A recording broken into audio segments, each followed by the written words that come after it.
হচ্ছে বাঁচার সময়, মরার সময় তো পার হয়ে গেছে। এখন বাঁচার সময়, সবাইকে বাঁচতে হবে। বাংলাদেশকে মুক্ত করার জন্য সবাইকে বেঁচে থাকতে হবে।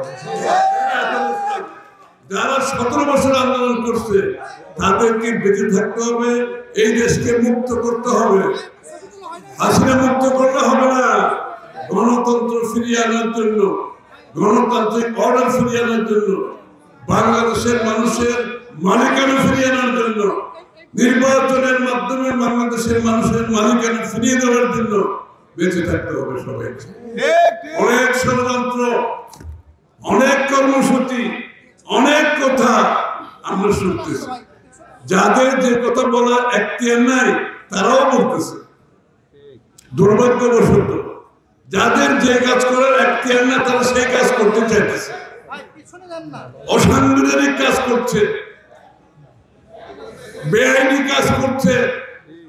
যার জন্য শেখ হাসিনাকে আমরা দোষারোপ করতাম যে শেখ হাসিনা সংবিধান মানে না, শেখ হাসিনা আইন মানে না। তো শেখ হাসিনা তো বিদায় করার পরে এখনো তো দেখতে পাচ্ছি সংবিধান মানতে চায় না, আইন মানতে চায় না। তারাও তাদের সিদ্ধান্ত আরেকজনের উপর চাপিয়ে দিতে চায়। ঐক্যমতের কথা বলে 14 মাস পরে ঐক্যমত হলো, সনদ সই হলো, এখন তারপর আবার তারা তাদের মতো করে চলছে, অসাংবিধানিক কাজ করার চেষ্টা করছে। তাদের এখতিয়ার নাই, তারা হচ্ছে আমরা সিদ্ধান্ত দেব।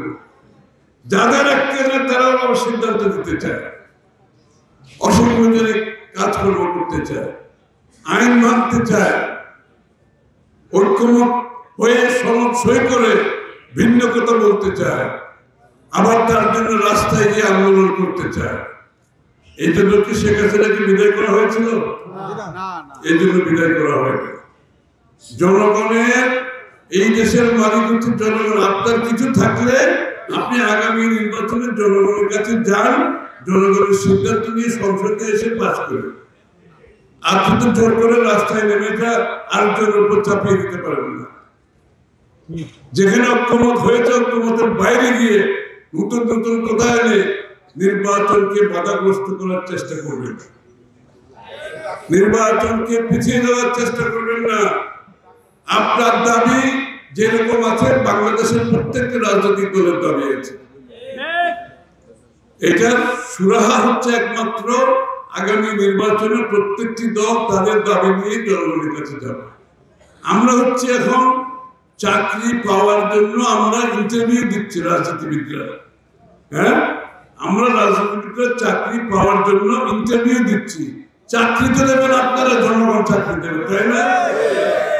এখন আমি যদি জনগণের কথা বলে আজকে এসে আমি জনগণের মালিক হয়ে যাই, যে দেশের মানুষ জনগণ তার মালিকানার কথা বলে 17 বছর বক্তৃতা দিয়েছি, এখন আমি ঢাকাতে নিজে মালিক হয়ে গেছি। এই সিদ্ধান্ত দিতে হবে, ওই সিদ্ধান্ত দিতে হবে, এটা না দিলে এটা হবে, সেটা না দিলে এটা হবে, নাইলে রাস্তায় নামবো, কর্মসূচি দেবো।